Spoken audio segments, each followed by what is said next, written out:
తర్వాత నీకున్న blood test అన్నీ చూసిన తర్వాత, రిపోర్ట్ చూసిన తర్వాత నీ ప్రాబ్లం ఏందో చెప్తారు. నువ్వు దీవెనకరంగా మార్చకపోవడానికి కారణాలు ఏంటంటే, నువ్వు దేవుని దగ్గరికి వచ్చినప్పుడు మొట్టమొదటిగా దేవుడు చెప్పే ట్రీట్మెంట్ ఏం తెలుసా? ఇక్కడ నా యందు నువ్వు భయభక్తులు కలిగి ఉంటే, హల్లెలూయా, నా త్రోవలో నడిస్తే నిశ్చయముగా నీ చేతుల కష్టజీతను అనుభవిస్తావు. అప్పుడు డాక్టర్ నీ వ్యాధి ఏందో, నీ బాధ ఏందో, నీ రోగం ఏందో చూసి నీకు మెడిసిన్ ఇస్తాడు. అప్పటి వరకు నీ లోపల ఏం ప్రాబ్లం ఉందో డాక్టర్ కూడా తెలియదు. ఈరోజు మనము దీవెనకరంగా మార్చబోవడానికి కారణాలు, బ్లెస్సింగ్ కాకపోవడానికి కారణాలు, దేవుని చిత్తాన్ని జరిగించకపోవడానికి కారణాలు ఏంటంటే నీ లోపం. ప్రతి మనిషిలో లోపం ఉంటుంది. ప్రతి మనిషి మిస్టేక్స్ అయిపోతూ ఉంటాయి, కానీ దాన్ని సరి చేసుకోవాలా. నీ మైండ్ సెట్ సరి చేసుకోవాలా, నీ ఆలోచనలు సరి చేసుకోవాలా, నిర్ణయాలను సరి చేసుకోవాలా.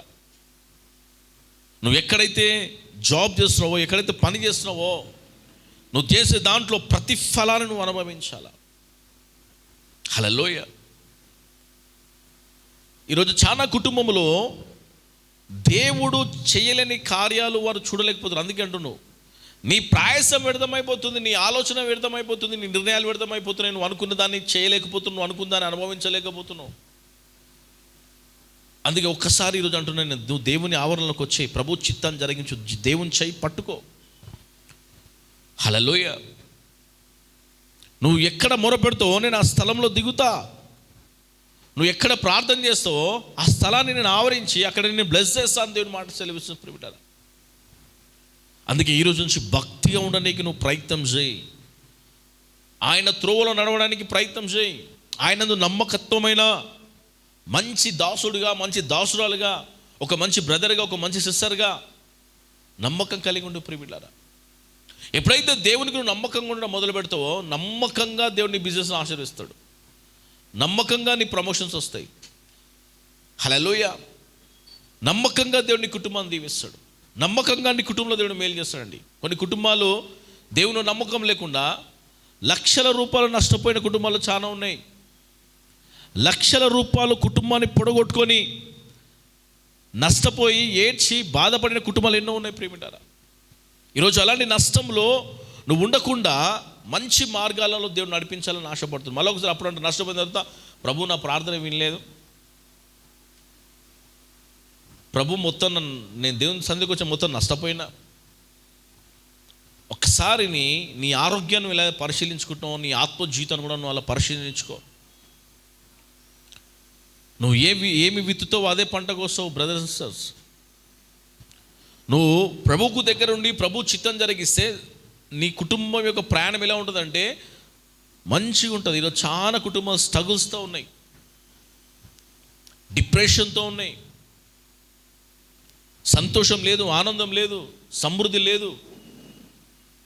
ఎక్కడికి నీ ప్రయాణం వెళ్తుందో ఒకసారి ఆలోచించుకో. ప్రభు నీకు ఇచ్చిన మనకిచ్చిన ప్రభు మాట రెండే మాటలు మనకు, నా దగ్గరికి రా, నీ భారాన్ని నేను తీస్తా, సంతోషంగా ఉండు, సమాధానంగా ఉండు, ఆనందంగా ఉండు, ఉల్లసించు. కానీ ఇవన్నీ ఏ మనుషుల్లో లేవు. ఈరోజు పొద్దున్న లేవగానే సాయంత్రం మనుషులు ఆలోచనలు తిరుగుతూనే ఉంటాయి మైండ్లో. సమస్యలు, బాధలు, వేదనలు తిరుగుతున్నాయి. ఆ సమస్యలన్నిటి నుంచి నువ్వు విడుదల పొందాలంటే నువ్వు దేవుని దగ్గరికి రావాలా. హల్లెలూయా. కొన్ని సమస్యలు మనని వెంబడిస్తున్నప్పుడు, కొన్ని బాధలు మనం వెంబడిస్తున్నప్పుడు అవి పోకుండా ఉండడానికి కారణాలు ఏంటంటే నువ్వు దేవుని అడగకపోవడం. అందుకే ఈరోజు అంటా, నీ ప్రయాసం వ్యర్థం కాకుండా చూసుకో. నువ్వు ఏదైతే విశ్వాసంతో నువ్వు ఏదైతే నీ ఆలోచన ఏది ఉందో, కొందరు వివాహ విషయంలో ప్రాబ్లమ్స్, కొందరికి గర్భఫలంలో విషయంలో ప్రాబ్లమ్స్, కొందరికి బిజినెస్లో ప్రాబ్లం, కొందరి పిల్లల విషయంలో ప్రాబ్లం, కొందరి కుటుంబంలో అనేకమైన సమస్యల ప్రాబ్లం, కొంతమందికి శరీరంలో ప్రాబ్లం.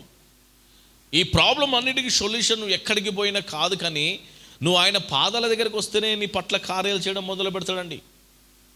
హల్లెలూయా. రోగాన్ని బాగు చేసే దేవుడు ఉన్నాడు, నీ డిప్రెషన్ బాగు చేసే దేవుడు ఉన్నాడు, నీ సంసారం నిలబెట్టే దేవుడు నీకున్నాడు. అన్నీ బాగు చేసే దేవుడు నువ్వు పక్కన పెట్టుకొని ఇంకా నీ ఆలోచన, మనం ఎంత వేలో చెడు మార్గంలో ఒక్కసారి ఆలోచన చేసుకోండి. అందుకంటే నువ్వు ఫస్ట్ నా దగ్గరికి రా, నీ కష్టార్జితము ఎవ్వరు దొంగలించరు, నీ సంపదను ఎవరు దొంగలించరు, దాన్ని అనుభవించి దాని యందు నమ్మకం కలిగి నేను నిన్ను ఆశీర్వదిస్తా అంటున్నాడు. హల్లెలూయా. ఆయన మహిమ ఎలా ఉంటుందంటే ప్రియమిలారా, సల్మోన్ రాజుని దేవుడు ఎంత విధంగా ఆశీర్దిస్తాడంటే, అంత గొప్ప వ్యక్తి అయినా ప్రతి పాయింట్ ప్రభు దగ్గర అతను ప్రార్థన చేస్తున్నాడు. ఒక పని చేయాలంటే,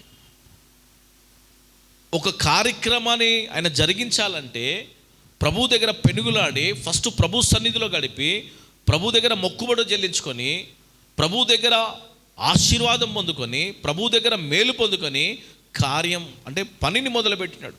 అప్పుడు దేవుడు ఏం చేస్తున్నాడండి? ఆశీర్వదించినాడు. ఈరోజు మనము కూడా నీ సమస్యలు ప్రభు దగ్గర పెట్టండి. హల్లెలూయా. ఆయన కాపాడలేనంటుండా?